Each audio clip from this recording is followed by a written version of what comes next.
கோபால் என்ன பண்றாப்புல, இளைய மகள் இருக்கு இல்லையா, அவங்ககிட்டயும் போய் பேசி ஒரு 10 லட்ச ரூபாய் கொடுத்து ஒரு ஒப்பந்தம் போட்டு என்ன சொல்லுது, எடுக்கலாம் படத்தை எடுத்து 7 கோடி ரூபாய்க்கு வித்துட்டாரு. சீமானை தவிர்த்து மற்றவங்க எல்லாம் பார்த்தீங்கன்னா ஆன்டி வீரப்பன் பாலிசியே தான் இருக்கு. எல்லாமே சொல்லக்கூடிய கருத்துக்கள்லாம் ஆன்டி வீரப்பன் பாலிசி. இதே பிரபாகரனை வச்சு இங்க 1000 படம் எடுக்கிறாங்களே, ஏன் எதுவுமே கேட்க மாட்டீங்க? பிரபாகரன் ஆவணப்படத்தை எல்லாம் வீரப்பன் அவர்களை வளர்த்ததும் அழித்ததும் திமுகவா இல்ல அதிமுகவா? புரட்சியாளர்களை கண்டாலே அண்ணதிமுக பிடிக்காது. ஏன்னா அவங்க ஒரு அடிமை சாசனம் எழுதி வச்சிருப்பாங்க, இப்படிதான் இருக்கணும், இப்படிதான் வாழணும். ஆனா திமுக அப்படி கிடையாது. வைகோ வச்சுதான் பிரபாகரன் கூட ஆவணப்படம் எடுக்கணும்னா வைகோ தான் பேசும். இதே ஜெயலலிதா அவர்கள் பிரபாகரனை சுட்டு பிடிக்கணும்னு சொன்னாங்க. டிஎம்கே ஆட்சி இருக்கக்கூடிய சூழ்நிலையில இந்த படத்தை இப்ப வெளியிடுவதற்கான மூல காரணம் அவசியம் என்ன இருக்கு? கலைஞர் அவர்கள் எப்பவுமே போராளிகளை பெரிய அளவில் கார்னர் பண்ண மாட்டாங்க. அவங்க பாட்டுக்கு அவங்க இருக்கட்டும் அப்படிங்கிற மாதிரி இயல்பாவே உள்ள மனப்பான்மை தான். அது ஒரு மாற்று கருத்து கிடையாது. திமுகவுக்கு ஆதரவான விஷயங்கள் மட்டும் ஆவணப்படுத்தப்பட்டிருக்கிறதா, அதிமுகவுக்கு எதிராக உள்ளது ஆவணப்படுத்தப்படும்? அதிமுக எதிராக உள்ளவர்கள் தானே இதை வெளிப்படையா பேசிட வேண்டியது. இதுல என்ன இருக்கு?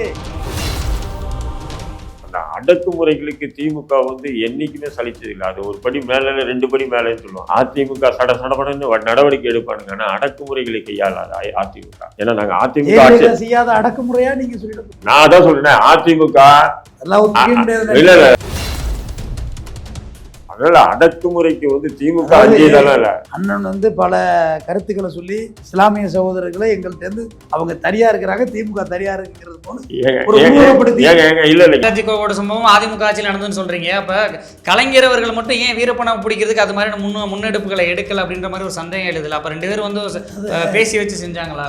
வீரப்பனை கடைசியா இவங்க பிடிக்கவும் இல்லை, எடுக்கவும் இல்லை. வீரப்பனை செஞ்சோற்று கடன் மாதிரி அழிஞ்சாப்புல வீரப்பன் சதி பண்ணி சூழ்ச்சி பண்ணி மோர்ல விஷத்தை கலந்து கொண்டாங்க. அதுக்கு காரணம் கோபாலன் சொல்ற இது தப்பு.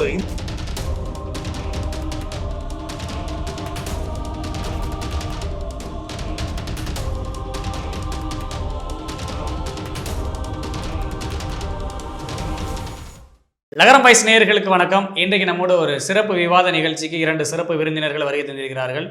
வீரப்பன் குறித்த ஆவணப்படம் தொடர்பாக விவாதிக்க இருக்கிறோம். இந்திய தேசிய லீக் தலைவர் திரு தடா ரஹீம் அவர்களும் திமுக ஆதரவாளரும் வழக்கறிஞருமான RS தமிழ்வேந்தன் அவர்களும் வருகை தந்திருக்கிறார்கள். அவரை வரவேற்கலாம். வணக்கம். இந்த முதலாவதாக தடா ரஹீம் அவர்களிடமிருந்து கருத்துக்களை ஆரம்பிக்கலாம். இந்த கூஸ் முனுசாமி வீரப்பன் என்ற ஆவணப்படம் இன்னைக்கு வெளியிடப்படுது. இந்த படத்தில் நிறைய உண்மை சம்பவங்கள் ஆவணப்படுத்தப்பட்டிருப்பதாக சொல்லப்படுது. இந்த படத்தை நீங்கள் எப்படி பார்க்குறீங்க? இந்த ஆவணப்படத்தை முழுக்க நான் பார்க்கல, ட்ரெய்லரை பார்த்தேன். 2வது அந்த படத்தை முழுக்க பார்த்த நபர்கள் சொன்ன தகவல் தான் எனக்கு அதிகமாக இருக்குது.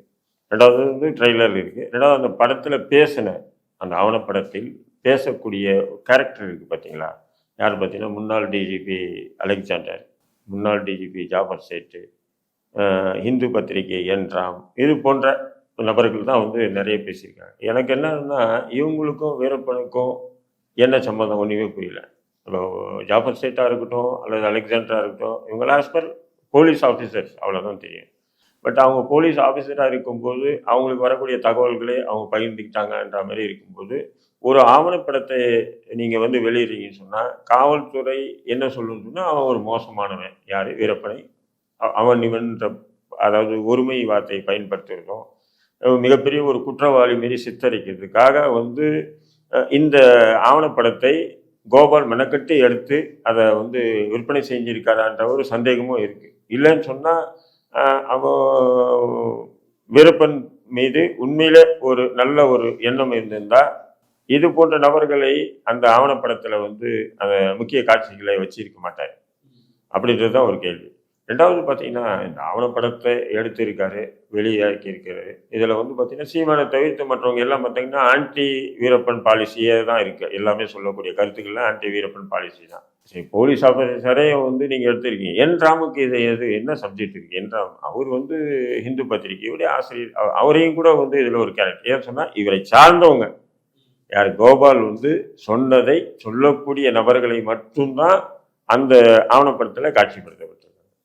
அப்போ இந்த ஆவணப்படம் எடுக்கிறதுக்கு முன்னாடி இவங்க என்ன பண்ணியிருக்காங்கன்னு சொன்னால், வீரப்பன் இருக்காரு, அவருடைய மகளை, பெரிய மூத்த மகளை சந்தித்து ஒரு ஒப்பந்தம் போடுறாங்க. அந்த ஒப்பந்தம் போட்டு அந்த பெண் 50 லட்ச ரூபாய் எனக்கு கேட்குறாங்க. இந்த ஆவணப்படத்தில் எடுக்கணும்னா 50 லட்ச ரூபாய் கொடுங்கன்னு போது, அதுக்கப்புறம் அது அப்படியே பார்கின் ஆகுது, 5 லட்சம் ரூபாய் தான் தராங்க, பார்கின் ஆகுது, அப்படியே விட்டுறாங்க. அதன் பிறகு ஊடால என்ன பண்ணுறாரு, கோபால் என்ன பண்ணுறாருன்னு சொன்னால், வீரப்பனுடைய மனைவியை போய் சந்தித்து ஒரு 20 லட்ச ரூபா கொடுத்து அந்த அக்ரிமெண்ட்டை வாங்கிட்டு வந்துடுறாரு. அப்போ வந்து மகள் என்ன பண்ணுது, கோர்ட்டில் போய் ஒரு இது போட்டுடுறாங்க. கோர்ட்டில் போய் இது போட்டுனோடனே கோர்ட்டில் வந்து என்ன ஆயிடுச்சுன்னு சொன்னீங்கன்னா, ஒரு இழுபறையான நிலை. ஒன்று மகள், ஒன்று தாய். அப்படி இருக்கும்போது கோபால் என்ன பண்ணுறாப்புல, இளைய மகள் இருக்கு இல்லையா, அவங்ககிட்டையும் போய் பேசி ஒரு 10 லட்ச ரூபா கொடுத்து ஒரு ஒப்பந்தம் போட்டு வந்து கடைசியாக 35 லட்ச ரூபாயில் வந்து கடைசியாக கோர்ட் என்ன சொல்லுது, எடுக்கலாம் படத்தை. ஏன்னு சொன்னால் அவங்க வந்து ஒரு செய்தி ஆசிரியர் இருந்தாங்க, ஒரு ஊடகங்கள் எல்லாம் இருக்காங்க. அவங்க திரட்டிய தகவல்களை ஒரு ஆவணப்படமாக வெளியிடுறது சட்டத்துக்கு புறமானது இல்லை. அதே நேரத்தில் அவங்களுடைய குடும்பத்தாரை கன்சிடர் பண்ணி தான் எடுக்கணுன்ற அவசியம் இல்லைன்ற மாதிரி தீர்ப்பு போது அந்த அடிப்படையில் தான் இந்த படம் எடுக்கிறாங்க. எடுத்து 7 கோடி ரூபாய்க்கு வித்துட்டாரு, அது வேற விஷயம். எவ்வளோ? 7 கோடிக்கு வித்துட்டாரு. 7 கோடிக்கு வித்துட்டா தான் தகவல், ஆதாரப்பூர்வமான தகவல் வருது. 7 கோடி ரூபாய்க்கு வித்துட்டாரு தகவல். இந்த படங்கள்ல எடுத்திருக்காரு. இதுல என்னன்னு சொன்னா, கோபால் வந்து தன்னை வந்து மிகப்பெரிய ஒரு புனிதர் மாரி காட்டுறதுக்காகவே ரொம்ப கஷ்டப்பட்டிருக்காரு அந்த படத்துல. அவரு அந்த ஆவணப்படத்துல வந்து தன்னை வந்து மிகப்பெரிய ஒரு புனிதர், நேர்மையானவர், ஒழுக்கமானவர், இப்படின்ற மாதிரி ஒரு கேரக்டரை வந்து அங்க வந்து பேஸ் பண்ணியிருக்காரு. இப்போ அந்த நேரத்துல வந்து நான் வீரப்பன்கிட்ட கூட இல்லை. ஆனா அந்த நேரத்துல அந்த வீரப்பன் வந்து ராஜ்குமார் கடத்தும் போதும் அல்லது நாகப்பாவை அங்கே கடத்தி வச்சுட்டு இருக்கும்போதும் இருந்த சில பல தோழர்கள் எங்கிட்ட சொன்ன தகவல்கள், ஆதாரபூர்வமான தகவல்கள் அப்படின்னு பார்த்தீங்கன்னா, அதில் வந்து ஒரு 10 கோடி ரூபாய் இவங்களுக்கு அதாவது பேப்பர்லலாம் 100 கோடி 500 கோடின்னு சொல்லி அந்த நேரத்தில் ஊடகங்களில் வந்து ரஜினியே 20 கோடி கொடுத்தாரு, ராஜ்குமார் குடும்பத்தில் 10 கோடி 20 கோடி கொடுத்தாங்க, கலைஞர் 50 கோடி, இப்படியெல்லாம் எழுதுனாங்க. ஆனால் மொத்தமே 10 கோடி தான் போயிருக்கு அங்கே உள்ள வீரப்பன்கிட்ட போனது. அந்த காசை எடுத்துட்டு போன ஒரு புரோக்கர், தூதர் என்ற வார்த்தையை பயன்படுத்துதா அல்லது புரோக்கர் என்ற வார்த்தையை பயன்படுத்துதா தெரியல, ஏதோ ஒன்று போனாங்க. போகும்போது அப்போ கட்டெடுத்து வச்சுறாங்க. எவ்வளோன்னா 10 கோடி என்பது அந்த வீரப்பனுக்கு வந்து என்ன தெரியுமா தெரியாதா, இவன்லாம் காட்டில் தானே இருக்கான், இவன்லாம் என்ன போகிறான் அப்படின்னு சொல்லி யார் கோபால் மனசில் ஓடி இருக்கும் பொழுது, அதனால இவர் என்ன பண்ணாரு, போய் வச்சுட்டாரு. அவங்களும் எடுத்து வச்சுறாங்க. இருந்தாலும் சந்தேகப்பட்டு என்ன பண்ணுறாரு, ஒரு கட்டில் எவ்வளோ இருக்குன்னு சொல்லி அவங்க குரூப் அவங்க ஆட்கள் என்ன சொல்றாரு, எண்ணும் போது பார்த்தீங்கன்னா ஒவ்வொரு கட்டிலையும் பார்த்தீங்கன்னா 10 நோட்டு 20 நோட்டு கம்மியாக இருக்கு, 10 நோட்டு 15 நோட்டு 5 நோட்டு இப்படி கம்மியாக இருக்கு. கம்மியாக இருக்கணும்னா கோவம் வந்து என்ன பண்ணுறாரு, இது வந்து சரியில்லை, நிச்சயம் இதை திருட்டு வேலை நீ தான் பண்ணியிருக்க அப்படின்னு சொல்லி துப்பாக்கி எடுத்துக்கும் போது இல்லை என்கிட்ட தான் இருக்கு அப்படின்னு சொல்லி அப்புறம் கீழே, அதாவது அந்த மலைக்கு அவங்க இருந்த பகுதிக்கு ஒரு 20 கிலோமீட்டரோ 30 கிலோமீட்டர் தள்ளி வந்து ஒரு வண்டியில் அவருடைய காரில் வந்து மீதி பணம் வச்சிருக்காரு. அந்த பணத்தை அவங்க வாங்கிக்கிறாங்க. நான் என்ன சொல்கிறேன், நீங்கள் ஒரு ஊடகவியலாளராக போயிருக்கீங்க, 2வது தூதராக போயிருக்கீங்க, ஒரு அரசு சார்ந்த தூதராக போயிருக்கீங்க போது ஒரு சரியான நீதியை அங்கே நிலைநாட்டுமா இல்லையா? ஒரு சில்லறத்தனமா திருட்டு பையன்னு சொல்லுவாங்க இல்லையா, அந்த மாதிரி அவர் செஞ்சிருக்கு. அந்த மாதிரி வேலை செய்யக்கூடாது இல்லையா? அந்த நோட்டுகளை வந்து அதுலேருந்து இழுத்துக்குது. இல்லை சொல்றேன்.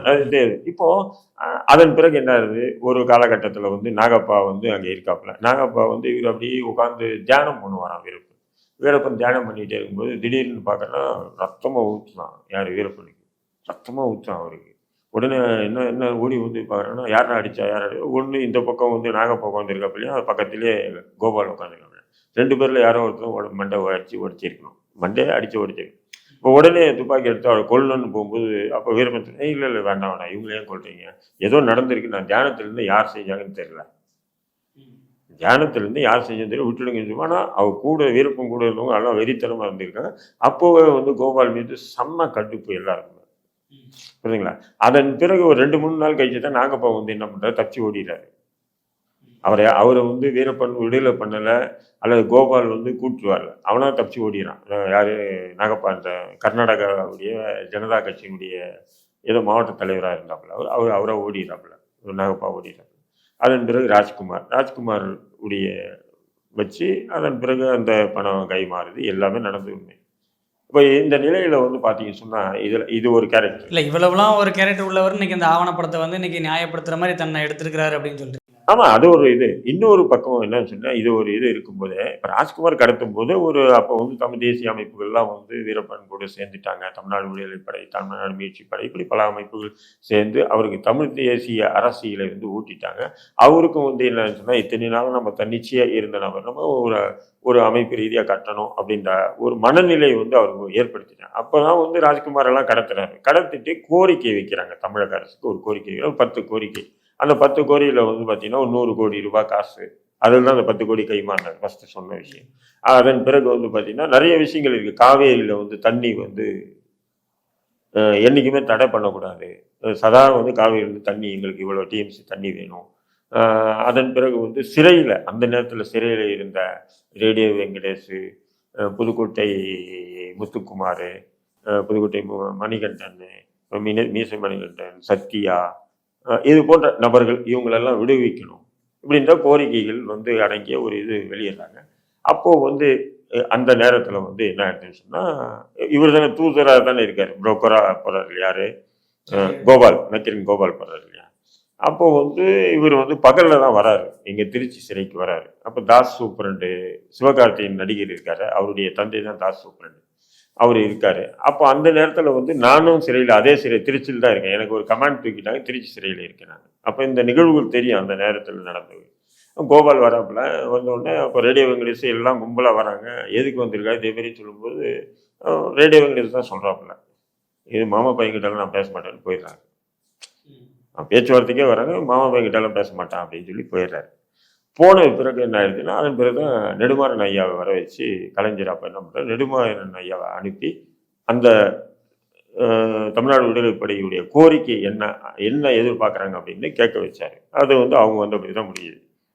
பட் இவர் சோசியல் மீடியாவில் எப்படி பேசுகிறாருன்னு சொன்னீங்கன்னா, நான் தான் போனேன், நான் தான் பேசினேன், அந்த தமிழ் தீவிரவாதிகளில் வந்து தாஸ் சுப்ரமணியன் கூப்பிட்டாரு, உட்கார வச்சாரு, பேசினார், நான் பேசி அதன் பிறகு நான் ஒப்பந்த அடிப்படையில் கொண்டு வந்தான்டா வெறி ஒரு பிம்பத்தை வந்து இன்னைக்கு யூடியூப்பில் பேசுகிறாருன்னு வைங்க. இப்போ இதெல்லாம் ஒரு பக்கம் இருக்கட்டும், என்ன ஒரே ஒரு விஷயத்தை மட்டும் இங்கே இது பண்ணோம். இப்போ சமீபத்தில் வந்து ராஜா வந்து ஒரு தவறான பிரச்சாரத்தை பொதுத்தளத்தில் பேசிட்டார். என்ன சொல்லிட்டாருன்னு சொன்னால், சிவகார்த்திகேயனுடைய தந்தை தாஸ் சூப்பரண்ட் வந்து கொன்னது வந்து அல்லுமா தீவிரவாதிகள் முஸ்லீம்கள் தான் அப்படின்ற மாதிரி சொல்லிட்டாப்புல. அது வந்து என்னன்னு சொன்னீங்கன்னா தவறாக சொல்லிட்டாப்புல. அதுக்கு நானும் எல்லா சமுதாய அமைப்புகளும் கடுமையாக கண்டனம் தெரிவித்து அவன் வாபஸ் வாங்கிட்டான். அதுக்கு இவர் ஒரு வீடியோ போடுறாப்புல, தாஸ் எப்படி கொல்லப்பட்டாருன்னு சொல்லிட்டு அவருடைய நக்கீரன் இதுலேயே வந்து ஒரு வீடியோ போடுறாப்புல. அந்த வீடியோவில் வந்து பார்த்தீங்கன்னு சொன்னால் இவர் என்ன சொல்கிறாருன்னு சொன்னீங்கன்னா, தாஸ் எப்படி இறந்தாருன்னு சொல்லி அது ஃபஸ்ட்டு வந்து பார்த்தீங்கன்னா ஆரம்பத்துலேருந்து நான் வந்து இதேமாரி சாலிகிராமம் போனேன், சிவகார்த்திகேயனுடைய மக கல்யாணத்துக்கு அழைப்பு போனேன், அப்போது வந்து இதேமாரி அழைப்பு கொடுத்தேன், அவர் கல்யாணத்துக்கு வரேன்னு சொன்னார். அப்போ அவருடைய ஹாலில் பெரிய ஒரு ஃபோட்டோ இருந்தது, அந்த ஃபோட்டோ ஊற்று பார்த்தேன். அப்போ தான் கேட்டேன், தம்பி இது தாஸ் சூப்பரண்டாச்சு இங்கேயே இருக்காரு, இவர் தான் எங்கள் அப்பான்னாரு. அவங்க பையனா இங்கே அப்படின்னு சொல்லி மெய்சல் திட்டேன் நான். ஏன்னா அவங்க அப்பாவே என் பிள்ளைய பற்றி சொல்லியிருக்காரு.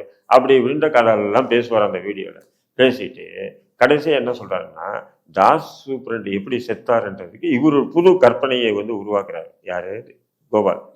என்னன்னு சொன்னால், அந்த ராஜ்குமார் கடத்தல் விஷயத்தில் என்னையும், அதாவது நக்கீரன் கோபாலையும், அன்றைய அதாவது கலைஞர் திமுக தலைவர் கலைஞரையும் அந்த வழக்கில் சேர்க்கறதுக்காக தாஸ் சூப்பரண்ட்கிட்ட போய் இது அபிடவிட் கேட்டாங்க, வாக்குமூலம். தாஸ் சூப்பரண்டுடைய வாக்குமூலத்தை வாங்கி கலைஞரையும் நக்கீரன் கோபாலையும் ராஜ்குமார் கடத்தல் கேஸ்லேயே சேர்த்து குற்றவாளி ஆகிறதுக்காக கலைஞரின் என்னை குற்றவாளி ஆகிறது ஜெயலலிதா முயற்சி பண்ணுச்சு. அந்த முயற்சிக்கு வந்து சிறப்பு அதிகாரியாக முகமது அலின் டிஐஜி அப்போ இருந்தார், அவரை வந்து நியமனம் பண்ணாங்க. அதை வந்து தாஸ் வந்து என்ன பண்ணிட்டாரு, நான் போட மாட்டேன் கையெழுத்து, இப்படி வந்து பொய்யானதெல்லாம் நான் செய்ய மாட்டேன்னு சொல்லி தவிர்த்துட்டாரு. பொய்யானதெல்லாம் நான் செய்ய மாட்டேன் தவிர்த்துட்டு, அதன் பிறகு தமிழக அரசு கொடுத்த ப்ரெஷரு அவரை வந்து என்ன பண்ணாங்க, உடனே திருச்சியிலேருந்து கோயம்புத்தூர் மாற்றினாங்க. கோயம்புத்தூர் மாற்றி அவர் ஹார்ட் அட்டாக்ல வந்து இறந்துட்டாரு அப்படின்னு அவர் ஒரு புது கதையை சொல்கிறாரு. எனக்கு என்னன்னு சொன்னால், அந்த வீடியோவை பார்த்தீங்கன்னா குறைஞ்ச 1 மில்லியன் 10 லட்சம் பேர் பார்த்துருக்காங்க. ஒரு ஊடகவியலாளர் நீங்கள் சொல்லிக்கிறீங்க, மற்றவங்க ஊர் கதையெல்லாம் கழுவி ஊத்துறீங்க, நீங்கள் ஊர் கதையெல்லாம் கழுவி ஊத்துறீங்க, இப்படி அவன் இப்படின்றீங்க. ஒரு ஊடக அறத்தில் ஒரு 5 விசாவை பின்பற்றிருந்தாலும் இப்படி ஒரு அப்பட்டமான ஒரு பொய்யை வந்து பொது தளத்தில் விதைச்சிருக்க மாட்டாங்க. இப்போ சார் தம்பி வந்து வழக்கறிஞராக இருக்கார், உயர்நீதிமன்றத்தில் வழக்கறிஞராக இருக்கார், பல வழக்குகளை பார்த்துருப்பார், அவர் பல குற்ற வழக்குகள் உட்பட பல வழக்குகளை பார்த்துருப்பார். இவர்கிட்ட நான் கேட்குற ஒரே கேள்வி என்னன்னு சொன்னீங்கன்னா, இப்போ ஜெயிலில் இருக்கக்கூடிய நபர்களை இப்போ என்னையே நானே ஜெயிலுக்கு போகிறேன்னு செய்யல, இந்த கொலை நீங்கள் பண்ணீங்களான்னு சொல்லி சூப்பர்டே கேட்பார். உதாரணத்துக்கு ஆமாம் சார் நான் தான் சார் பண்ணேன் அப்படின்னு சொல்கிறேன். நாளைக்கு அந்த வழக்கு விசாரணைக்கு வரும்போது சூப்பரண்ட் சாட்சியாக சேர்த்துக்குவாங்களா? மாட்டாங்க, சேர்த்துக்க மாட்டாங்க. அவங்க தனி டிஜிபி அதை சேர்க்க முடியாது. அது சேர்க்க மாட்டாங்க. அது சிறை என்பது வேற. அப்போ ரூலே தனி, ஆக்டே தனி. அப்போ சிறையில இருக்கக்கூடிய ஒரு சூப்பரண்ட் கிட்ட வாக்குமூலம் வாங்கி கலைஞரையும் நக்கீரன் கோபாலையும் சேர்க்கறதுக்காக முயற்சி பண்ணாங்க. அதனுடைய பாதிப்பால தான் அவரு நெஞ்சடிச்சு செத்தாரு அப்படின்ற ஒரு கதையை வந்து ஒரு ஊடகவியலாளர் நீங்க ஏன் அதை வந்து பொதுத்தளத்துல பேசுறீங்கன்றது எவ்வளவு பெரிய ஒரு தவறான முன்னுதாரணம்.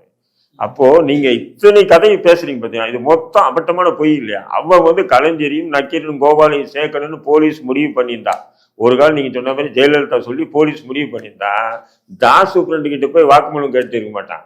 ஆனா ராஜ்குமார் கடத்தினாங்க இல்லையா, அந்த கடத்தல் வழக்கில் கைது செய்யப்பட்ட மாறன் உட்பட தோழர்கள் இருக்காங்க இல்லையா, அவங்க கிட்ட கன்ஃபெஷன் ஸ்டேட்மெண்ட், அதாவது ராஜ்குமாரை கடத்துறதுக்கு கலைஞர் சொல்லி நக்கீரன் கோபால் சொல்லி தான் நாங்கள் கடத்தணும்னு சொல்லி அவங்ககிட்ட கன்ஃபெஷன் ஸ்டேட்மெண்ட் வாங்கி ஒரு காலம் அவங்க வந்து கன்ஃபெஷன் ஸ்டேட்மெண்ட் நாங்கள் கொடுக்க மாட்டேன்னு சொன்னாலும் அவங்க கன்ஃபெஷன் ஸ்டேட்மெண்ட் கொடுத்ததா காவல்துறையே ஒரு ஃபிட்டிங் பண்ணி இவங்க 2 பேரும் வழக்கில் சேர்க்கறதுக்கு 5 பைசா வேலை அவங்களுக்கு போலீஸுக்கு. ஆனா இவர் பில்டப்பை எப்படி கொண்டு போறாரு பாருங்க. இவரு பில்டப்பை வந்து என்ன பண்றாருன்னா, தாஸ் வந்து செத்தது ஜெயலலிதா தான் காரணம், முகமது அலி தான் காரணம் அப்படின்னு சொல்லிட்டு என்னையும் கலைஞரையும் அந்த வழக்கில் சேர்க்கறதுக்காக தாஸை ப்ரெஷர் பண்ணாங்க. இது வந்து பார்த்தீங்கன்னா, இப்போ தம்பி வந்து வழக்கறிஞராக இருக்கிறதுனால அவர் உடனே அவருக்கு தெரிஞ்சுது. பாமர மக்களுக்கு அவ்வளோ சாதாரணமாக தெரியாது. எப்படி ஒரு காலம் இருக்குமோ அப்படிதான் நினைப்பாங்க. அப்போ இது போன்ற பொய் பித்தலாட்டங்கள் மூலியமா நீங்க வந்து இன்னைக்கு அந்த இதுல வந்து ஆவணப்படத்துல வந்து நீங்க யாரு வீரப்பனார் வந்து இருக்கிற வரையிலும் அண்ணன் அப்படின்னு கை கட்டி தான் இருந்தீங்க. அதுவும் இப்படி கூட கை கட்டல, இப்படி கை கட்டி உட்காந்து இருக்கிற வரலாறுலாம் நமக்கு தெரியும். கூட இருந்தவங்க நிறைய பேர் பார்த்துருக்காங்க. இப்படி கூட இல்லை, இப்படி கட்டிட்டு உட்காந்துருந்தீங்க. இன்னைக்கு அவர் இல்லைன்றதுக்காக அவன் இவன் சொல்றது, ஒருமையில வந்து பேசுறது, அவன் நல்லவர் தான் ஆனா குற்றவாளி. நீங்க ஒரு தூதரா போயிருக்கீங்க. உங்களை நம்பிதான் அவருடைய சொந்த தம்பி அர்ஜுனனை ஒப்படைச்சாரு. யாருக்கிட்ட? நக்கீரன் கோபால் ட்ரீட்மெண்ட்டுக்காக. ஆனால் நீங்கள் என்ன பண்ணுறீங்க? கூட்டு வந்து போலீஸ்கிட்ட ஒப்படைச்சிட்டீங்க. இப்போ என்கிட்ட சொல்கிறாங்க, இப்போ நீங்கள் ஒரு தலைமுறையாக இருக்கீங்க, காவல்துறை சொல்கிறான் ரஹீம் பாய் எப்படியாவது வந்து பிடிச்சி எங்கிட்ட இதுமாரி அவரை சரண்டர் பண்ண வைக்கணும். அப்போ நான் என்ன பண்ணேன்? உத்தரவாதம் வாங்குவேன். நான் கூப்பிட்டு வரேன், பிரெயின் வாஷ் பண்ணுறேன், சரண்டர் பண்ணுறேன். ஆனால் நீங்கள் இப்படியெல்லாம் நடந்தக்கூடாது. உத்தரவாதம் வாங்கிட்டு தான் நான் அந்த வேலையில் இறங்கணும். நான் எந்த உத்தரவாதம் வாங்கிட்டு வந்து நான் சொன்னதுக்காக நான் போய் பொருட்டும் பேசி உங்களை கூப்பிட்டு வந்து விட்டு உங்களை கொலை கொடுத்தேன்னு சொன்னால் அது வந்து நீதியாது, அநீதி தானே. இல்லை, அவரை பற்றின விமர்சனங்கள் ஒரு புறம் நீங்கள் வச்சுருக்கிறீங்க. இப்போ இன்னொரு கேள்வி திரு தமிழ்வேந்தன் அவர்களிடம் வந்து, வீரப்பன் அவர்களை வந்து வளர்த்ததும் அழித்ததும் வந்து திமுகவா இல்லை அதிமுகவா?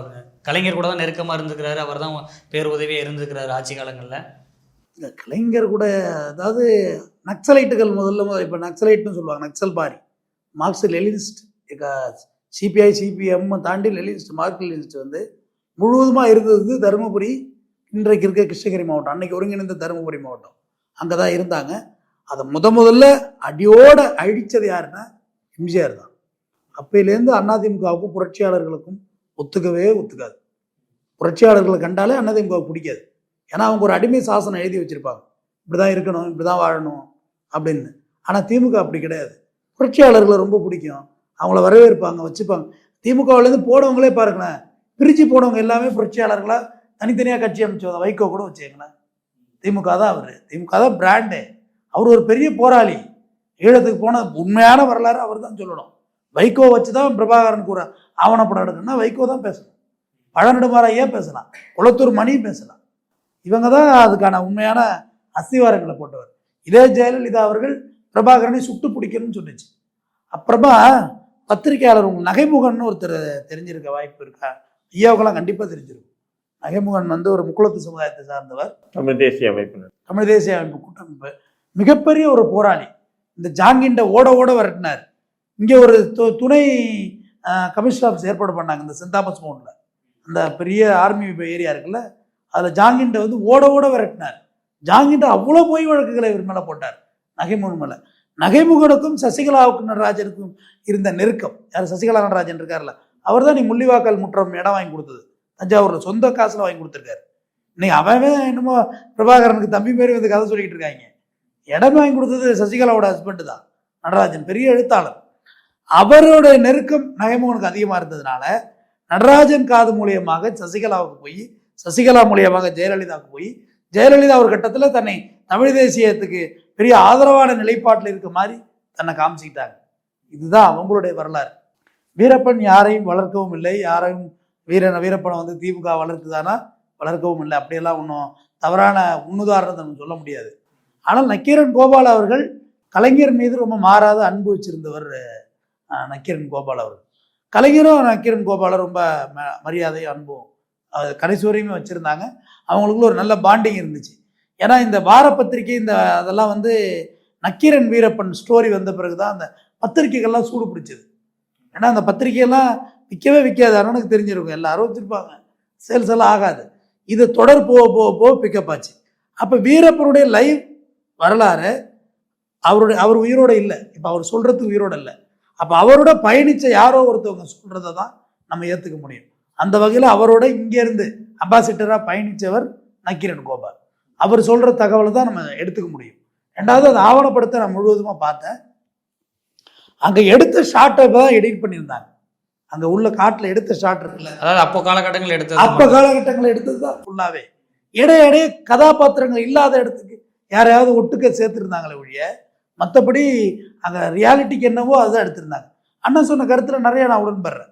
சில கருத்துக்களோடு நான் மாறுபட்டாலும் சில கருத்துக்களில் நான் உடன்படுறேன். அதாவது வீரப்பனார் இருந்த வரைக்கும் வீரப்பன் அப்படின்னு இன்னே வந்து அவனை இவனை குறிக்கும் தமிழில் வீரப்பர்னு இல்லை, வீரப்பன் சில வார்த்தைகள் அது மாதிரி தான் இருக்கும். பழனியப்பன்னு இருக்கும், பழனியப்பன் அப்படின்னா அது அவன் இவனில் வரும், பழனியப்பர்னு பேர் வைக்க முடியாது. நிறையா இருக்குது அதில் தமிழ் இலக்கியத்தில். அப்போ வீரப்பன் அவர்கள் உயிரோடு இருந்தபோது நீங்கள் எப்படி இருந்தீர்கள், இன்றைக்கி அவரை ஒருமையில் அவன் இவன் சொல்கிறீங்களேங்கிறது அது சின்ன மன வருத்தத்தை தருகிற விஷயந்தான். மற்றபடி வீரப்பனை வந்து தூக்கி கொண்டாடும் அளவிற்கு யார் மாற்றியதுங்கிற ஒரு கேள்வி வரணும்ல. வீரப்பனுக்கு ஒன்றும் பெரிய தமிழ் தேசிய சிந்தனையெல்லாம் ஒன்றும் கிடையாதுப்பா, எந்த சிந்தனையும் கிடையாது. பாவம் இருந்தாலும் பரிதாபத்துக்குரிய ஒரு மலைவாழ் மக்கள், அவ்வளோதான், அதான் உண்மை. ஜாதியால் வேற இருக்கலாம், ஆனால் ஒரு மலைவாழ் மக்கள் தான். இல்லை, கலைஞர் அவர்கள் வந்து முதலமைச்சராக இருக்கும்போது கூட அவருக்கு வந்து ஒத்துழைப்பாக இருந்ததாக சொல்லப்படுது. அவருக்கு அதாவது கலைஞர் அவர்கள் எப்பவுமே போராளிகளை வந்து பெரிய லெவலில் கார்னர் பண்ண மாட்டார். அவங்க பாட்டுக்கு அவங்க இருக்கட்டும் அப்படிங்கிற மாதிரி ஒரு எப்பயுமே அந்த இயல்பாகவே உள்ள மனப்பான்மை தான். அது ஒன்று மாற்றுக்கிறது கிடையாது. அப்படி இல்லை, ஜெயலலிதா அவர்கள் போராளிகளை வந்து அப்படி பண்ண மாட்டார் கலைஞர். அது பண்ணதுக்கு நிறைய ஆதாரங்கள் இருக்கு, பேசுங்க. எல்லையை மீறி போக்குள்ள ஒரு ஆட்சி அரசாங்கம் அவங்க நடவடிக்கை எடுக்கும். உதாரணத்துக்கு ஜெயலலிதா அவர்களுக்கு வீரப்பனை கொல்ல வேண்டிய அவசியமே கிடையாது, அதுக்கு நேரவே இல்லை. அவர் சமாதானத்துக்கும் சரணடையவும் அவர் தயாராக தான் இருந்தார். இல்லை, அதுதானே சந்தேகமாக இருக்குது. கலைஞர் அவர்களுக்கு மிக நெருக்கமாக இருந்திருக்கிறாரு, நக்கீரன் கோபால் வந்து தூதுவராக போயிருக்கிறாரு, அதனால வந்து ஜெயலலிதா. ஒரே ஒரு நிமிஷம், இதில் என்னன்னா, நீங்கள் கலைஞருக்கு வந்து ரொம்ப நெருக்கம் கோபால் நக்கீரன் கோபால், கலைஞருக்கும் கோபாலுக்கும் தொடர்பு அவ்வளவா இல்லை. அதாவது நக்கீரனில் வந்து பொறுப்பு ஆசிரியர் இருந்த காமராஜர் தான் வந்து கலைஞருக்கு ரொம்ப நெருக்கம். காமராஜர்னு சொல்லிட்டு இப்போ அவர் வந்து நக்கீரன் வந்து விலகி மின்னம்பலம்னு சொல்லி ஒரு ஊடகம் நடத்திட்டு வர்றாருன்னு வைங்க. அவருக்கும் கலைஞருக்கு தான் ரொம்ப நெருக்கம், கோபாலுக்கு நெருக்கம் இல்லை. அவர் சொல்லி அவர் வந்து கோபால் கிட்ட சொல்லி தான் கோபால் பண்ணுவாப்புல. ஏன்னா கோபால் உரிமையாளர், புரியுதுங்களா? அவ்வளோதான். இப்போ அண்ணன் தம்பி சொன்னாப்புல அதில் வந்து நிறைய படங்கள், அதாவது வீரப்பன் பேசக்கூடிய படங்கள் எல்லாமே வந்து இருக்கு, நிறைய படங்கள் இருக்கு, வீடியோக்கள் எல்லாம் இருக்கு. இப்போ இந்த வீடியோக்கள் கூட கோபால் எடுத்தது இல்லை, அது கோபாலுக்கே தெரியும், கோபால் மனசாட்சிக்கு தெரியும். இன்னைக்கு வந்து நான் வந்து கஷ்டப்பட்டு எடுத்தேன் அப்படின்னு. ஏன்னா அந்த வீடியோக்கள் எடுத்தது எல்லாமே யாருன்னு சொன்னா அந்த நேரத்தில் நிறுவனர் இந்த சிவசுப்ரமணியன் தான் அந்த வீடியோக்கள் எல்லாமே எடுத்து. இல்லை, இவரும் காட்டுக்குள்ள போயிருக்கிறாரு, அங்கே கேமராமேன் யாராவது கூட போயிருப்பாங்க, இவர் உள்ள போயிருப்பார்ல. சிவசுப்ரமணியன் தான். அதாவது இவர் சொன்ன மாதிரி தான், தம்பி சொன்ன மாதிரி தான், வார பத்திரிகைகள் அவர் விறுவிறுப்பாக போவாது, தின இதழ்கள் நல்லா போவோம், மாத இதழ்கள் கூட இந்த கதை எழுதுறாங்கன்னு சொல்லிப்போம். வார பத்திரிகைகள், அரசியல் ரீதியான வார பத்திரிகைகள் அவ்வளவு விறுவிறுப்பு இல்லாத சூழல். அந்த நேரத்துல வந்து நக்கீரனை பொறுத்தவரைக்கும் அடிக்கடி ஒரு ஸ்டண்ட் அடிப்பாப்புல, ரஜினி ரசிகர்னு சொல்லி ஒன்று போட்டாப்புல. அது கொஞ்சம் நல்லா ஒரு பரபரப்பா ஓடிச்சு. அதன் பிறகு வந்து பாத்தீங்கன்னா சிவசுப்பிரமணியம் வந்து அந்த அந்த பகுதி உள்ள ஒரு நிருபர் அவர் வந்து கொளத்தூர் மணியண்ணன் மூலியமா வந்து வீரப்பனை போய் சந்திக்கிறாரு. சந்திச்சு சில புகைப்படங்களை எடுத்து போறாரு. போடும்போது அப்போ நக்கீரன்ல வந்து தலைப்பு செய்தி, வீரப்பனை சந்தித்த நக்கீரன் அப்படின்னு சொல்லி போறாங்க. அப்போ மக்கள் எல்லாம் வந்து வாங்கி பாக்குறாங்க. ஊடகங்களை வந்து ஒரு அந்த நேரத்துல வந்து சந்திச்சு என்னன்னா நக்கீரன், அப்போ வந்து வீரப்பன் வந்து இப்படி உட்காந்துக்கிட்டு கால் மேல கால் போட்டு நக்கீரன் படிக்கிற மாதிரி போட்டோ, இதெல்லாம் வந்து என்ன ஆச்சுன்னு சொன்னா அந்த நேரத்தில் தமிழகத்துல ஒரு விதமான ஒரு எழுச்சி ஏற்படுது. அப்பா நக்கீரன் தான் நல்ல பதவி, நான் வீரப்பங்கிட்டே போய் எடுத்துட்டாங்க, காட்டுக்குள்ளே போய் எடுத்துட்டாங்க, பேட்டி எடுத்தாங்க. அப்போ அது பேட்டி எடுத்தது, அந்த புகைப்படங்கள் எடுத்தது, வீடியோக்கள் எடுத்தது எல்லாமே யாருன்னா சிவசுப்பிரமணியம் தான். ஆனால் அது கொஞ்சம் டெவலப் ஆக ஆக ஆக அது ஒரு கட்டத்தில் திமுக ஆட்சியில் வந்து எனக்கு அதாவது காமராஜ் மூலியமா வந்து தூது வருது, இதேமாரி வந்து பண்ணலாம். அப்போ கோபால் என்ன பண்ண, நான் போகிறேன் அப்படின்னு சொல்லி போகிறாரு. அதன் பிறகு தான் கோபால் வந்து தூதரா புரோக்கரா இவர் தம்பி சொன்னப்பில் ஏதோ ஒரு வார்த்தை அம்பாசிடரா அப்படின்னாரு. ஏன்னு சொன்னால் அவர் பெருமையாக பேசுறாரு, அது அவருடைய நிலை, அது வேற விஷயம். போனார். இதுதான் நிதர்சனம். ஏன்னு சொன்னால் அந்த வீடியோக்கள் இன்னைக்கு வந்திருக்க அந்த வீடியோக்கள் எல்லாம் அந்த ஆவணப்படத்தில் வந்திருக்க அத்தனை வீடியோக்களும் சிவசுப்பிரமணியம் எடுத்த வீடியோக்கள். அது கோபாலுடைய மனசாட்சிக்கு நல்லா தெரியும். இல்லை, திரு தமிழ்வேந்தன் அவரிடம் ஒரு கேள்வி. அதாவது இன்னைக்கு நக்கீரன் கோபால் அவர்கள் மீது பல எதிர்மறையான விமர்சனங்கள் வைக்கப்படுது. இன்னைக்கு இந்த காலகட்டங்களில் இப்போ டிஎம்கேவுடைய ஆட்சி இருக்கக்கூடிய சூழ்நிலையில் இந்த படத்தை இப்போ வெளியிடுவதற்கான மூல காரணம் அவசியம் என்ன இருக்கு? இல்லை, இதில் நான் ஒரு விஷயம், நான் நிறைய என்னை பற்றியான ஆவணங்களை வந்து நான் ஆவணப்படுத்திக்கிட்டே இருப்பேன். இது நான் யூடியூப்பில் பேசுனது எல்லா வீடியோவுமே ஒரு பதிவு ஸ்டோரேஜ் பண்ணிக்கிட்டே வர்றேன். இது யார் எனக்கு சொன்னான்னா பழனி பாபா சொல்லியிருக்காரு. பழனி பாபா தான் முதல்ல பேசுகிறத ரெக்கார்ட் பண்ணது பழனி பாபா. அவர் சொல்லுவார், நான் செத்துருவாத்தா, நான் இருக்க மாட்டேன் என்று இருந்தாலும் ஒரு மனுஷன் வந்து எவ்வளோ ஒரு வாஸ்ட் நாலேஜ், அவரோட ஆங்கிலத்தில் ஒருத்தர் புலமையெல்லாம் இங்கே யாரும் இல்லை. யார் பழனி பாபாட்ட ஆங்கிலம் பேச இங்கே ஒருத்தன் இல்லை, பிறக்கலை. அவர் சொல்றாரு, என்றிருந்தாலும் நான் படுகொலை செய்யப்படுவது உறுதி சகோதரர்களே, அதில் எந்த மாற்றமும் இல்லை, நான் படுகொலை செய்யப்படுவேன். அப்படி செத்தா தான் அந்த பிறப்புக்கு எனக்கு பெருமை. நான் மறுமையில போய் பேசிக்கிறேன் அல்லா கிட்ட, நான் படுகொலை தான் செய்யப்படுவேன். ஆனால் நான் படுகொலை செய்யப்பட்ட இடத்தில் இன்னைக்கு பாபா எத்தனை பேர் பார்த்தீங்கன்னு எனக்கு தெரியாது. ஆனால் இந்த வீடியோ, இந்த கேசட்டு பார்க்குற ஒவ்வொரு போதும் என்னை தேடி ஒரு இளைஞனா வருவான். நான் ஒரு இந்து சமுதாயத்தை சார்ந்தவன் தான், நான் அதில் மாற்றுக்கிறதே இல்லை. ஆனால் ஒவ்வொரு ஆண்டும் பழனி பாபாவோட நினைவு நாளுக்கு நான் போய் வர்றேன். கடந்த 11 ஆண்டு காலமாக நான் போகிறேன். அவரை பற்றி தெரிஞ்சதுலேருந்து. அது எப்போ அவரை பற்றி நமக்கு தெரியுது அப்படின்னா அவரோட வீடியோக்களை பார்க்கும்போது தான். இந்த மாவீரன் சேக்குவாரா என்ன சொல்கிறான், தோட்டா வந்து ஒரு வாட்டி தான் வெடிக்கும், ஆனால் புத்தகம் படிக்கும் போதெல்லாம் வெடிக்கும். ஒரு முறை ஒரு புரட்சியாளர் கார்ல் மார்க்ஸ் இருக்காரு, அவர் கம்யூனிசத்தை பற்றி உங்களுக்கு என்ன தெரியும்? இப்போ அவர் எழுதி வைக்கலைன்னா ஏதாவது பேச போகிறோமா? கம்யூனிசம் பிறகு உருவாகிருக்கலாம், ஆகாம கூட போயிருக்கலாம். ஆனால் மார்க்ஸ் எழுதுனது தானே தெரியுது. ஒரு மார்க்கத்துக்கு இப்போ அண்ணனுக்கு வந்து குரான் இருக்கு, அது எப்படி ஆவணப்படுத்தப்பட்டு அண்ணன் கைக்கு வந்துச்சு? அண்ணன் நேரடியாக நபிகள் நாயகத்துட்டு வாங்கினாரா? நபிகள் நாயகத்தை அண்ணன் நேராக பார்த்தாரா? இல்லையே. அதை ஒரு ஆவணப்படுத்திட்டு தானே வந்துச்சு. அது ஒரு புத்தகமாக தொலைவச்சில் திருக்குறள் உன் கையில் எப்படி இருக்கு, தொல்காப்பியம் உன் கையில் எப்படி இருக்கு? இதெல்லாம் கலைஞர் தானே கிடைச்சிருக்கா. தொல்காப்பியம் எப்படி உன் கையில் முக்கா கிடைக்குது அப்போ உங்க கையில்? இல்லை, இது எல்லாமே ஒரு சரியான நடந்த சம்பவங்களே ஆவணப்படுத்தி அந்த ஆவணப்படுத்துதான் இப்போ அண்ணன் மாரி அதுக்கு எதிர்மறை கருத்து உள்ளவங்க அந்த ஆவணத்தை பார்க்கட்டும். இதெல்லாம் தப்பு, இதெல்லாம் நீ எப்படி தப்பா எடுத்தா அப்படிங்கிற விமர்சனத்தை அவர்கிட்ட வைக்கணும். அதுக்கு முன்னுரிமை. இது ஜனநாயக நாடு, யார் கருத்து சொல்லக்கூடாது. என்னை நீ விமர்சனத்துக்கு அப்பாற்பட்டவர்கள் நம் நாட்டில் பிணங்கள் மட்டும்தான், இறந்துட்டா அவங்கள விமர்சிக்க கூடாது. அது என்னுடைய நாகரிகம். இன்னைக்கு அதை கூட நிறைய விமர்சனம் பண்றாங்க, விமர்சிக்க கூடாது.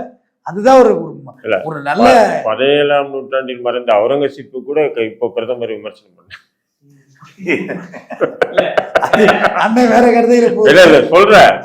அவுரங்கசீப் 17ஆம் நூற்றாண்டு 16ஆம் நூற்றாண்டு இறந்த ஒரு முஸ்லீம் மன்னரை கூட 21ஆம் நூற்றாண்டுல வந்து விமர்சிக்கப்படுறாரு. நீங்க செத்தவொன்னு விமர்சனம் பண்ணக்கூடாது. நீங்க ஒரு 24ஆம் நூற்றாண்டுல வேணா இவரை பத்தி யாராவது நம்ம தலைமுறைகளை விமர்சிச்சுட்டு போட்டோம்.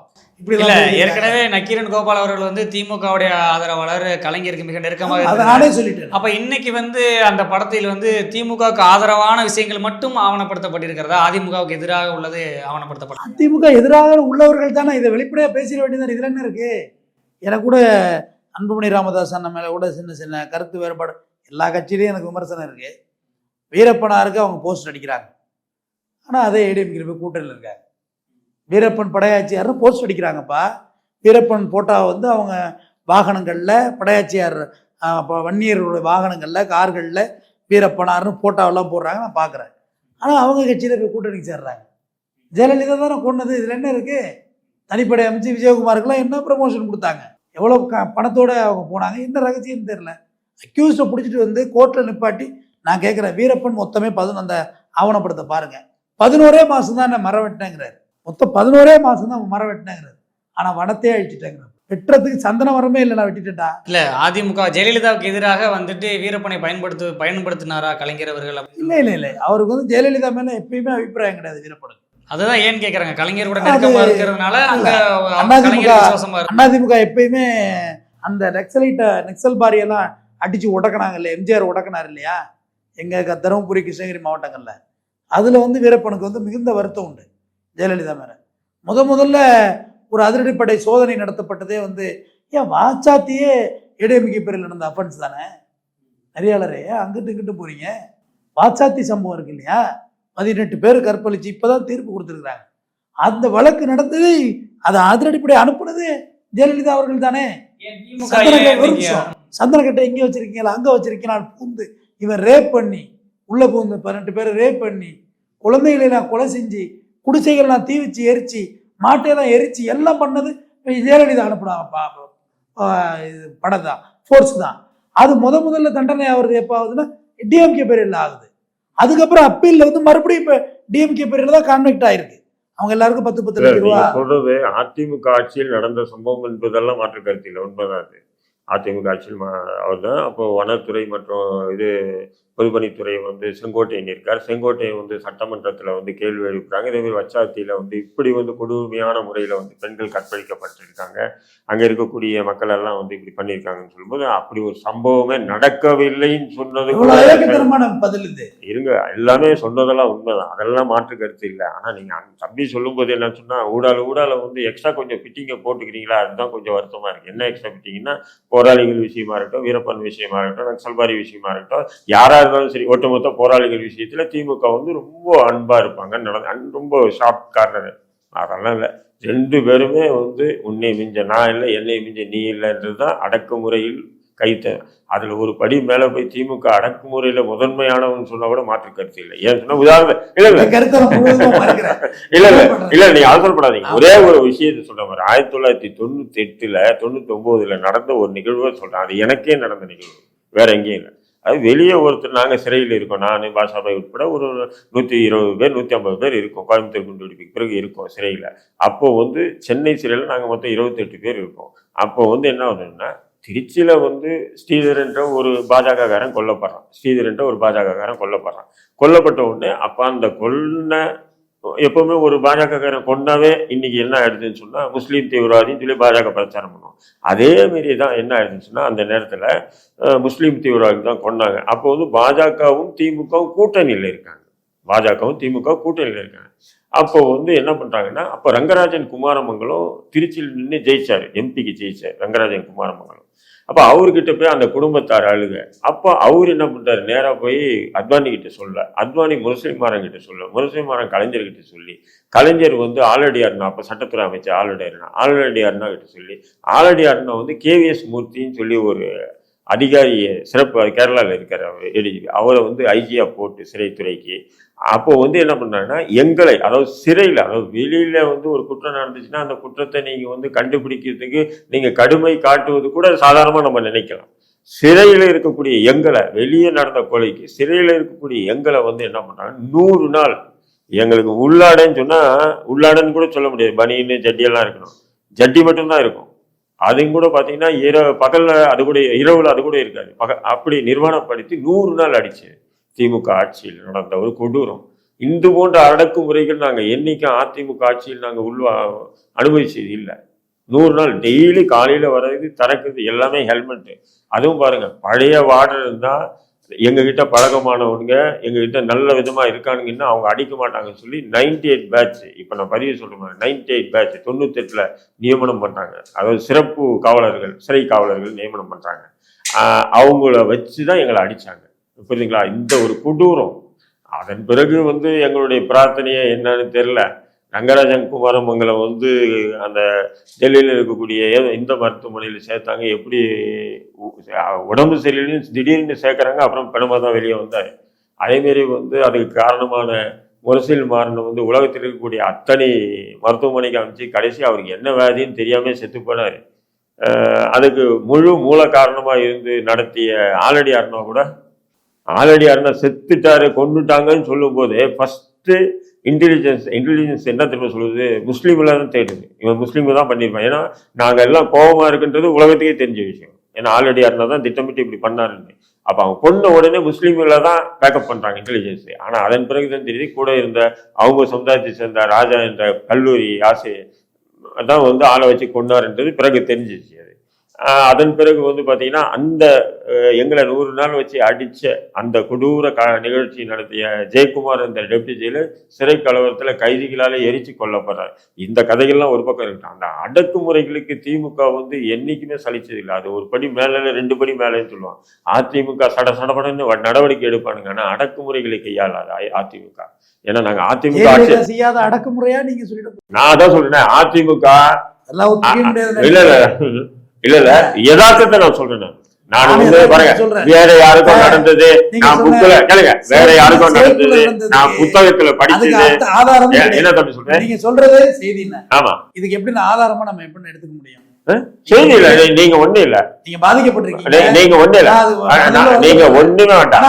ஆதாரம் இருக்கீங்க. இல்ல இல்லையா, கேளுங்க, ஏதோ ஒரு யூடியூப்ல அந்த நேரத்துல சூப்பரண்டா இருந்த ராமச்சந்திரன் பேசியிருப்பார்.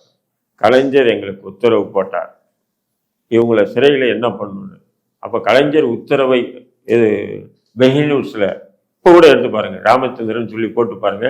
சிறையில் முஸ்லீம்கள் மீது தாக்குதல் நடத்த விஷயத்த அப்பட்டமாக சொல்றாரு. நான் அவர்கிட்ட பேசணும். நான் என்ன சார் பேசியிருக்கீங்க? ஆமாம் ரஹீம் பேசுன ரஹீம் கரெக்டாக தானே பேசியிருக்கேன். ஒரு சைடு மட்டும் பேசிட்டீங்க, இன்னொரு சைடு அது நீ பேசிப்பான்ட்டாரு ஒரே வார்த்தை.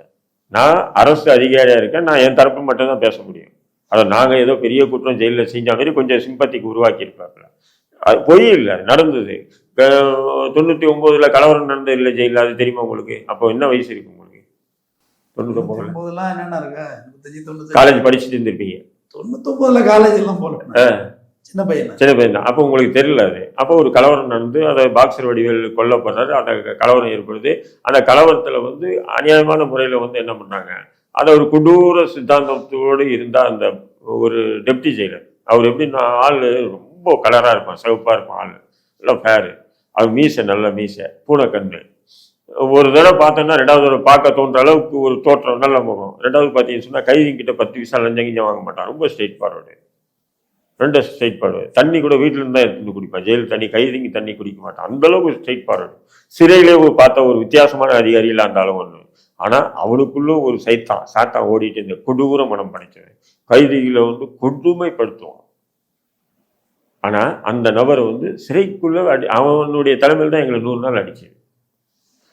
இல்லை, இது எல்லாமே திமுக தான் பண்ணது. திமுகவுடைய அடக்குமுறை. இப்போ நம்ம வீரப்பனாரை பற்றி நம்ம பேசிட்டு இருக்கும்போது அந்த சப்ஜெக்ட் வரக்கூடிய காரணம் என்னன்னு சொன்னால், தம்பி சொன்னார் இல்லைங்களா, திமுக நக்சல் பாரியா இருக்கட்டும், வீரப்பனா இருக்கட்டும், பிரபாகரன் விஷயமா இருக்கட்டும், திமுக மாதிரி போராளிகளுக்கு உதவி பண்ண ஒரு இது இல்லைன்ற மாதிரி ஒரு தகவலை கொண்டு வர்றாரு. அப்படியெல்லாம் சொல்லாதீங்க தம்பி.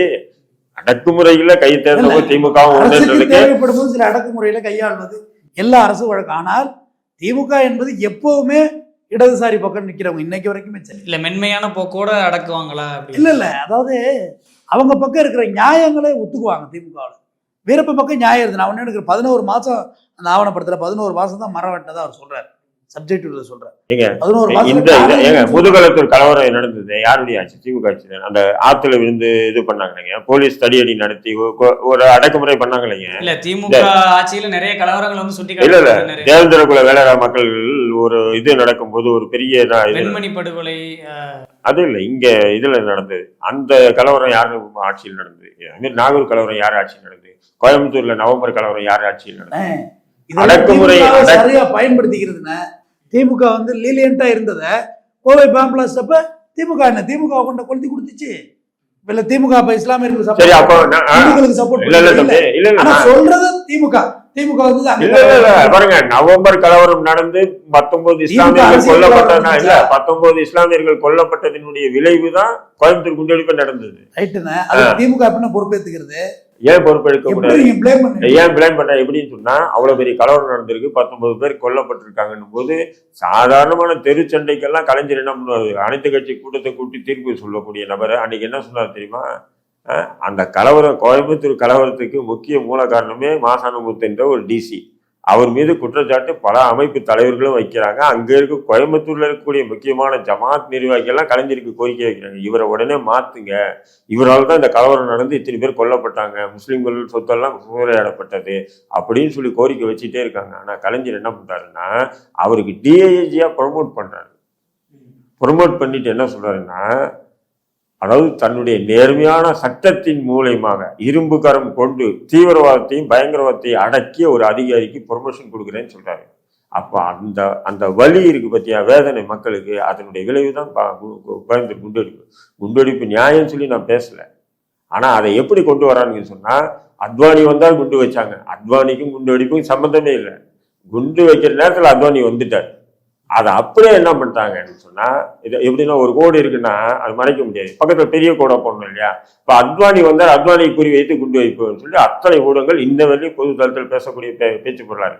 அதை தான் சமீபத்துல சட்டமன்றத்துல சிறைவாசிகள் விடுதலை கோரிய கவன ஈர்ப்பு தீர்மானம் கொண்டு வந்து பேசும்போது எடப்பாடி வந்து அந்த விஷயம் பேசினார். நவம்பர் 97 நவம்பர் கலவரம், முஸ்லிம்கள் படுகொலை, முஸ்லிம் சொத்துக்கள் சூறையாடப்பட்டு அது காவல்துறையும் சமூக விரோதிகள் நடத்திய மிகப்பெரிய படுபயங்கரமான ஒரு நிகழ்வுக்கு திமுக என்ன நடவடிக்கை எடுத்துன்னு கேள்வி எழுப்பும் போதே நேரடி ஒளிபரப்பு ரத்து, அவரை வெளிநடப்பு பண்றாங்க, வெளியே வந்து மீடியால பேசுறாரு இதெல்லாம் நடந்ததுன்னு சொல்லிட்டு. அதனால அடக்குமுறைக்கு வந்து திமுக அஞ்சியதெல்லாம் இல்ல. அண்ணன் வந்து பல கருத்துக்களை சொல்லி இஸ்லாமிய சகோதரர்களை எங்கள்கிட்ட இருந்து அவங்க தனியா இருக்கிறாங்க, திமுக தனியா இருக்குங்கிறது போல இல்ல இல்லைங்க, நான் திமுக பிரிச்சு பெருமாளாக்கின்னு ஒரு பழமொழி சொல்லுவாங்க, இதை அதாக்கி அதை இதாக்கின்னு. இங்க பாருங்க, என்றும் சிறுபான்மையினருக்கும் ஒடுக்கப்பட்ட சமுதாயத்துக்கும் ஒரே காட்டுல ஒருத்தர் இருக்கான், அவனை கம்யூனிகேட் பண்றதுக்கு வழியே இல்லை. அவன் என்ன சொல்றான், நல்லது சொல்றாரா கெட்டது சொல்றாரா, வெளில வரணுங்கிறாரா மன்னிப்பு வாங்குறாங்கிறாரா, இதை யாரு கம்யூனிகேட் பண்ணுவா? நக்கீரன் கோபால் தான் கம்யூனிகேட் பண்ணாரு. என்னன்னா வீரப்பனை பத்தி என்ன தெரியும் சொல்லுங்க, யாருக்கு என்ன தெரியும்? ஏங்க வீரப்பனை பத்தி நக்கீரன் வந்து பயன்படுத்திட்டார், நக்கீரன் சம்பாதிச்சாருன்னு சொல்லுங்க. 10 கோடி ரூபாய் கொடுத்தான்னு சொல்றாங்க. இப்போ அது கேளுங்க, இப்ப பாருங்க, 10 கோடி ரூபாய் வாங்கின வீரப்பனும் உயிரோட இல்லை இல்லையா? நீங்க உண்மையில அரசு எவ்வளவு பணம் கொடுத்தது வெள்ளை அறிக்கை விடுவாங்களா? நான் என்ன சொல்றேன், இல்லைங்க, நக்கீரன் கோபால் கிட்ட எவ்வளவு காசு கொடுத்து விட்டீங்க? கலைஞர் தானே சொல்லணும். அது கலைஞர் அன்றைய திமுக அரசு சொல்லி இருக்கணுமா இல்லையா? இத்தனை கோடி ரூபாய் நாங்க கொடுத்து நாங்க ராஜ்குமாரை மீட்டணும்னு சொன்னோம். இல்லைன்னு சொன்னா அந்த நேரத்துல ரஜினிகாந்த் சொன்னார், நான் 10 கோடி கொடுக்க தயாருன்னாரு. பேட்டியெல்லாம் கொடுத்தேன். இல்ல ரஜினி கொடுத்த காசு தான் அந்த 10 கோடியா? அப்ப அரசு எதுவும் கொடுக்கலையா? சரி, ராஜ்குமார் குடும்பம் நாங்க 25 கோடி ரூபாய்க்கு பரட்டி கொடுக்க தயாருன்னாங்க. 100 கோடின்னும் போது அதை எப்படி யார் யாருன்னும் போது அப்போ இதே நக்கீரன் கோபால் யார் யார்கிட்ட எவ்வளவு பணம் பெற்றாருன்ற விவரம் என்ன இருக்கு? ஏன்னு சொன்னா அதெல்லாம் வந்து இல்லீகலா நடந்த நிகழ்வுகள். அதனால தான் இன்னைக்கு தைரியமா வந்து நக்கீரன் கோபால் இன்னைக்கு வந்து ஒரு ஆவணப்படத்தை வெளியிட்டு, அதுவும் வந்து அந்த வீரப்பனுக்கு எதிரான சித்தாந்தம் கொண்ட ஜாஃபர் சைட்டு, ஏன்னா அவங்கெல்லாம் போலீஸ் ஆஃபீஸர். எப்ப என்ன கொல்லப்பட்டது வந்து பாத்தீங்கன்னா பாமர மக்களை யாரையும் கொல்லல வீரப்பன், அவர் எல்லாம் போலீஸ் ஆஃபீஸர். அதுவும் போலீஸ்காரங்க கூட அவங்கள தாக்க வந்தா இவர் தாக்குறாரு, அதுல அவங்க செத்து போறாங்க, அதுதான் நடந்திருக்கு. அப்படி இருக்கும்போது அவங்க என்ன பண்ணுவாங்க, எப்பவுமே அந்த காக்கி ட்ரெஸ்ன்னு இருக்கு பார்த்தீங்களா, அதுல மதம் சாதி உங்களுக்கு எல்லாம் வேற. நீங்க ஒரு போலீஸ்காரன் அடிச்சிட்டீங்கன்னா அப்போ வந்து அடிச்ச வந்து இந்த ஜாதிக்காரன், அதுக்காக நம்ம போய் பாதுகாப்புன்னு பாதுகாக்க மாட்டாங்க. அவங்களுக்கு எல்லாம் யூனிஃபார்ம் டியூட்டி, ஒன்னு சேர்ந்து எல்லாரையும் கும்புவானுங்க. எல்லாரும் சேர்ந்து அடிப்பானுங்க குற்றவாளியை. இது வந்து காவல்துறைக்கே உண்டானது. அதனால நீங்க காவல்துறை அதிகாரிகள்லாம் வச்சு நீங்க வந்து அந்த இதுல வந்து பேச வைக்கிறதும், வீரப்பன் வந்து சில விஷயங்கள் ரகசியமா பேசினதெல்லாம் வெளியே எடுத்து ஒரு 20-25 ஆண்டுகளுக்கு பிறகு இன்னைக்கு நீ ஆவணப்படம்னு வெளியிடுறது, இதெல்லாம் என்ன முள்ள மாதிரி தவிர முடிச்சுக்கிட்டேன். வேற ஏதாவது தொழில் பண்ணலாம்ல கோபால்? ஏங்க ஜெயலலிதா ஏடிஎம்கே பீரியட் அந்த இப்போ தான் டிஎம்கே வருது. ஆவணப்படத்தை இப்போதான் அதை முழுமைப்படுத்துறாங்க. நக்கீரனே இப்போதான் ஒரு ஸ்டெடியான வீடியோ ப்ரோக்ராமே இப்போதான் பண்ண ஆரம்பிக்கிறாங்க, நக்கீரன் யூடியூப். அதனால அவங்க அதில் ஒருங்கிணைச்சு இதுக்கு முன்னாடி ஏன் இதே பிரபாகரனை வச்சு இங்கே 1000 படம் எடுக்கிறாங்களே, ஏன் எதுவுமே கேட்க மாட்டீங்க பிரபாகரன் ஆவணப்படத்தை எல்லாம்? ஆவணப்படத்தை வந்து வேறங்க. ஆவணப்படம் கேளுங்க. திரைப்படங்கள் எடுக்கலாம். திரைப்படங்கள் என்பது கற்பனை கதாபாத்திரம், சில கரு, அவ்வளவுதான் திரைப்படங்கள். அது எது ஒன்றா எடுக்கிறாங்க. ஆவணப்படங்கள் என்பது ஆவணப்படங்கள் என்பது எப்படின்னு சொன்னா நடந்த நிகழ்வுகளை உண்மையை கூறுறது. ஆனா நீங்க நடந்த நிகழ்வுகளை உண்மையை கூறியிருக்கீங்க. இதுக்கு முன்னாடி ஆவணப்படம் ஒண்ணு இல்ல நானா இல்ல சொல்றேன். இதுக்கு முன்னாடி ஒரு ஆவணப்படம் வந்தது இதே வீரப்பனை பற்றி தான். அப்போ வந்து அந்த ராஜ்குமார் கடத்தல் வழக்கில் சம்பந்தப்பட்ட முக்கியமான மாறன் உட்பட தோழர்கள் அதுல இன்டர்வியூ கொடுத்துருந்தாங்க. அதெல்லாம் நேச்சுரல். அதே மாதிரி நம்ம குளத்தூர் மணி என்ன எல்லாமே வந்து ஃபேக்ட் செக் ஆகுது. எல்லாமே பார்த்தீங்கன்னு சொன்னா கரெக்டான தோல்வி. ஆனா இந்த ஆவணப்படத்தில் பேசக்கூடிய நபர்கள்ல பெரும்பாலான நபர்கள்ல அது வீரப்பனுடைய மனைவி, வீரப்பனுடைய ஒரு மகள், இவங்க கொடுக்கறது மட்டும்தான் வீரப்பன் சார்ந்த விஷயமே தவிர மற்றவங்க எல்லாம் என் ராமுக்கு என்னங்க தெரியும்? நான் கேட்கிறேன், அவர்கிட்ட இன்டர்வியூ கொடுக்குறீங்க. அவன் வந்து மோசமானவன், அவன் இவ்வளவு கொலை பண்ணியிருக்கான், அவ்வளவு கொலை பண்ணியிருக்கான், இது டாக்குமெண்ட்ரி ஈவனா இருக்கிறத நீங்க பார்க்க மாட்டீங்க. வீரப்பனை பத்தியான மைனஸையும் சொல்றதுக்கு வாய்ப்புகள் கொடுத்துருக்காங்க.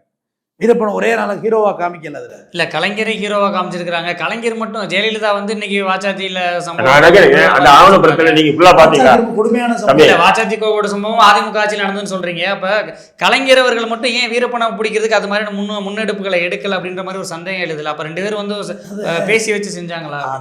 வீரப்பனை கடைசியா இவங்க பிடிக்கவும் இல்லை, எடுக்கவும் இல்லை. வீரப்பனை செஞ்சோற்று கடன் மாதிரி அழிஞ்சாப்புல வீரப்பன் கடைசியா. வீரப்பனை வந்து உண்மையிலே பாருங்க ஏங்க, அதாங்க வீரப்பனை அவரை வந்து யாரும் வந்து என்கவுண்டரும் பண்ணல, இல்ல சதி பண்ணி சூழ்ச்சி பண்ணி மோர்ல விஷத்தை கலந்து கொண்டாங்க. அதுக்கு காரணம் கோபாலன்னு சொல்லணும். இது தப்பு. இது எப்படி ஒத்துக்கிறது? எதை எப்படி ஒத்துக்கிறதுன்னு சொன்னா சீஃப் எடிட்டர் சில்லறை தனமான வேலையை சொல்றேன். நோட்டை எங்க கட்டுல இருந்து நோட்டை எழுத்தாருன்னா சீஃப் எடிட்டர் அவர்தான் எடுத்தாரா? யாருக்கு தெரியும் ஆதாரம்? இல்ல அன்ஆத்தரைஸ்டு நியூஸ் எப்படி அன்ஆத்தரைஸ்டுன்றது இல்ல. வீரப்பன் அவர்களை பத்தி இன்னைக்கு ஆவணப்படம் எடுக்கிறாரு. இன்னைக்கு அந்த அவருடைய மரணத்திற்கு காரணம் நக்கீரன் கோபால். இவ்வளவு தகவல் இல்ல. நான் என்ன சொல்றேன், நீ சொல்லிருக்கோம்ல, இல்ல இல்ல நக்கீரன் கோபால் தான் என் புருஷனை கொண்டாருன்னு. குடும்பம் கூடவா இருந்தது? குடும்பம் கூட அவசரப்படாதீங்க. எதை வச்சு நான் சொல்றேன்னு சொன்னா, அப்போ நக்கீரன் அதாவது வீரப்பன் வந்து இது போல ஒரு வீட்டுல இருந்தான்னு வச்சுக்கலாம், என்னை பிடிக்கிறான், வீரப்பன் எங்க இருக்கா சொல்லுன்னு சொன்னா, சார் இந்த இடத்துல இப்படி போனீங்கன்னா இப்படி இருக்கு சார், இங்க போனா இங்க ஒரு மாடி இருக்கும், மாடி கீழே சார் அப்படின்னு நான் அட்ரஸ் சொல்லுவேன்.